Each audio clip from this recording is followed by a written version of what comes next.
বাংলাদেশের রাজনীতির আকাশে যে কয়জন ধ্রুবতারা এসেছিলেন তাদের মধ্যে অন্যতম সাবেক প্রধানমন্ত্রী বেগম খালেদা জিয়া। তার যে মৃত্যু হলো সেই মৃত্যুতে সারা দেশে কিন্তু শোকের ছায়া নেমে এসেছে। 3 দিনের রাষ্ট্রীয় শোক, আগামীকাল সাধারণ ছুটি ঘোষণা, দলের পক্ষ থেকে 7 দিনের শোক ঘোষণা, সব মিলে সারা দেশ যেন এখন শুধুই নিস্তব্ধতা। আমরা এই মুহূর্তে রয়েছি এভাকের হাসপাতালে। এখানে আসলে দলের যে নেতাকর্মী রয়েছেন এর বাইরে কিন্তু সাধারণ অনেক মানুষ তার মৃত্যুর খবরে কিন্তু ছুটে এসেছেন এবং তাকে এক নজর দেখার জন্য, হয়তো দেখা হবে না কিন্তু তার মৃত্যুর খবর যেখানে ছুটে এসেছেন তার প্রতি যে ভালোবাসা, তার প্রতি যে শ্রদ্ধা, তার প্রতি যে আবেগ,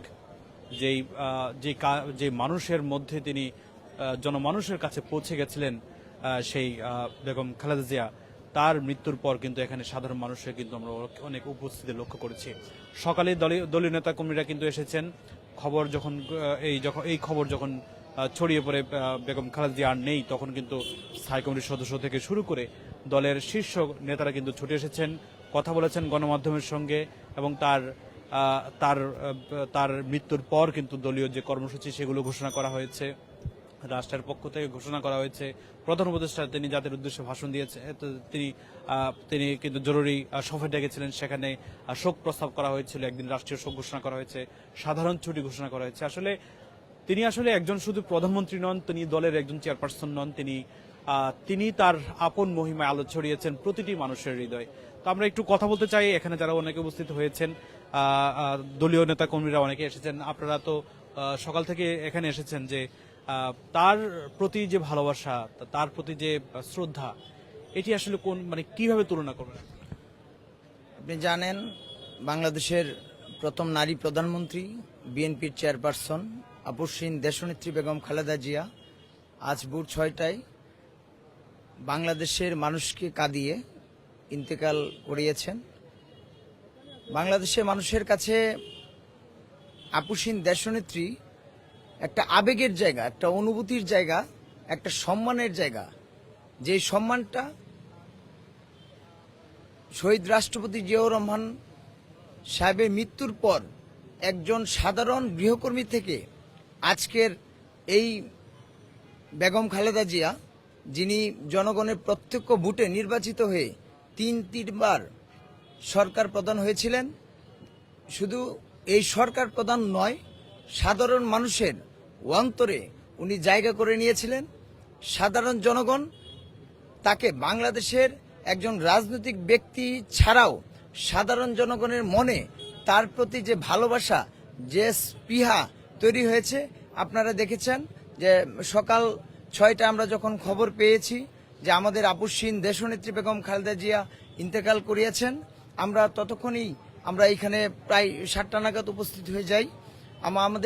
আমাদের যে আবেগের জায়গা, সেই আবেগের জায়গায় সাধারণ জনগণের, শুধু এই ঢাকা শহরেই নয়, সারা বাংলাদেশে দেশনেত্রী বেগম খালেদা জিয়ার মৃত্যুতে একদম কালো ছায়ায় মেঘাচ্ছন্ন হয়ে গেছে, আমরা বলতে পারি। আরেকটা জিনিস জানতে চাই, আপনি একজন তরুণ, বেগম খালেদা জিয়া তরুণদের জন্য অনেক কিছুই করেছেন, আমরা যতটুকু জানি। আপনি জানেন যে তিনি, বেগম খালেদা জিয়া একজন ঐক্যের প্রতীক এবং তার ডাকে আসলে এমন কোন দল সাড়া দেয়নি, এটা এমন কোন দল নেই যারা তার ডাকে সাড়া দেননি। আসলে তার মৃত্যুতে আসলে বাংলাদেশের রাজনীতিতে আপনার কাছে কি মনে হয়, অনৈক্য কি আরো বাড়বে না? আসলে তিনি যা চেয়েছেন সেটি কি আসলে বাংলাদেশের রাজনীতিবিদরা আসলে মেনে চলতে পারবেন কিনা? দেখুন, দেশনেত্রী বেগম খালেদা জিয়া ছিলেন ঐক্যের প্রতীক। উনি শুধু যে বিএনপির চেয়ারপারসন ছিলেন এমনটাই নয়, তিনি সকল জাতি, ধর্ম, বর্ণ এবং সকল গোত্র নির্বিশেষে উনি সর্বজন শ্রদ্ধেয় ছিলেন। উনি বাংলাদেশের একজন মহান অভিভাবক ছিলেন। আমরা উনাকে হারিয়ে সারা বাংলাদেশের একজন মহান অভিভাবককে হারিয়েছি। কিন্তু দেশনেত্রী বেগম খালেদা জিয়ার মৃত্যুর পূর্বে 5 আগস্টের পরবর্তী সময়ে বাংলাদেশের যে ফ্যাসিবাদ বিরোধী যে ঐক্য হয়েছিল, দেশনেত্রী বেগম খালেদা জিয়ার প্রস্থানের পরবর্তী সময়ে এই ক্ষেত্রে যে একটা ইফেক্ট পড়বে সেটা আমরা আশা করি না। তবে আমাদের যে বাংলাদেশের রাজনৈতিক প্রেক্ষাপটে একজন মহান অভিভাবককে আমরা হারিয়েছি, সেই প্রত্যাশার জায়গাটা, সেই আবেগের জায়গাটা এবং সেই অভিভাবকের জায়গাটা আসলে পূর্ণ হবে কিনা এটা নিয়ে আমরা যথেষ্ট সন্দিহান রয়েছি। অসংখ্য ধন্যবাদ। এখানে অনেক নেতাকর্মী এসেছেন। আমি আরেকজনের সাথে কথা বলতে চাই। বেগম খালেদা জিয়াকে আপনি কিভাবে মূল্যায়ন করবেন?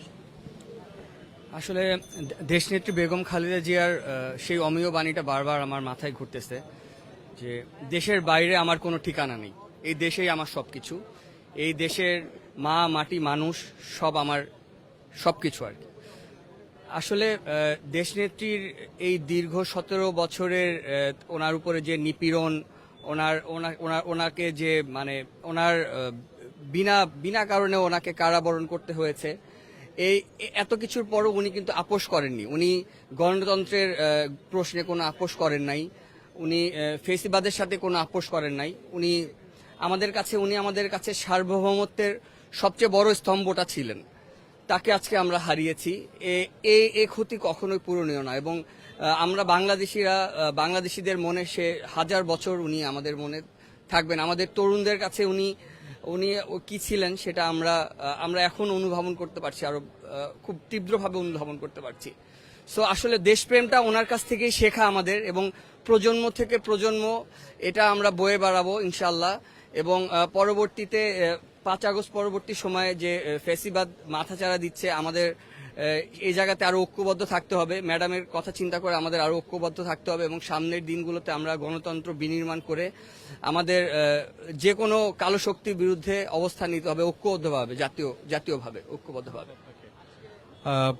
দর্শক, আমরা কথা বলছিলাম যে আসলে এভারকেয়ারের সামনে থেকে এখানে অনেক দলের অনেক নেতাকর্মী কিন্তু এখানে এসেছেন। আমরা তাদের সাথে কথা বলছিলাম যে আসলে তারা বলছিলেন যেমনটি করে যে তিনি আসলে তার আপন ঠিকানা একটি, সেটি হলো বাংলাদেশ, এবং তার চিকিৎসা সংক্রান্ত অনেকগুলো বিষয় নিয়েও আসলে তিনি বাইরে চেষ্টা করে আসলে সেই সময় যারা ক্ষমতায় ছিলেন আওয়ামী লীগের নেতৃত্বাধীন সরকার, সেই সরকার কিন্তু তাকে আসলে বাইরে সুচিকিৎসা বা উন্নত চিকিৎসার জন্য যেতে বাধা দিয়েছিলেন, অনেকাংশে অভিযোগ রয়েছে। পাশাপাশি এর আগেও তার বিরুদ্ধে যখন রাষ্ট্রীয় নিপীড়ন শুরু হয় তখনও কিন্তু আসলে তিনি দেশ ছেড়ে পালিয়ে যাননি। বিশেষ করে 2007-08 সালে যখন বাংলাদেশের রাজনীতিতে এলোমেলো হয়েছিল, সেই সময় কিন্তু আসলে তিনি দেশ ছেড়ে পালিয়ে যাননি। তখন কিন্তু আসলে তিনি দেশে ছিলেন। এর বাইরে এ সময় তিনি দীর্ঘ বছর যেহেতু বিরোধী দলে ছিলেন, তিনি দেশ ছেড়ে কিন্তু আসলে বাইরে যে আশ্রয় নেননি। তো আসলে তাকে এই কারণে আসলে দেশের একজন আপসহীন নেত্রী বলা হয়। এবং তার এই সব শেষ মুহূর্তে যখন তিনি অসুস্থ হয়ে দীর্ঘ 1 মাসের অধিক সময় তিনি যখন এই এভারকেয়ার হাসপাতালে চিকিৎসাধীন রয়েছেন, সেই সময় আমরা জানি যে আসলে তাকে আসলে বিদেশে নেওয়ার সুযোগ হয়নি, ছিল না। এই কারণে মূলত আসলে তিনি তার মৃত্যুটাও আসলে দেশপ্রেমিক একজন নেত্রী হিসেবে তার মৃত্যুটা হয়েছে। তো এভারকেয়ারের সামনে থেকে এই ছিল সবশেষ।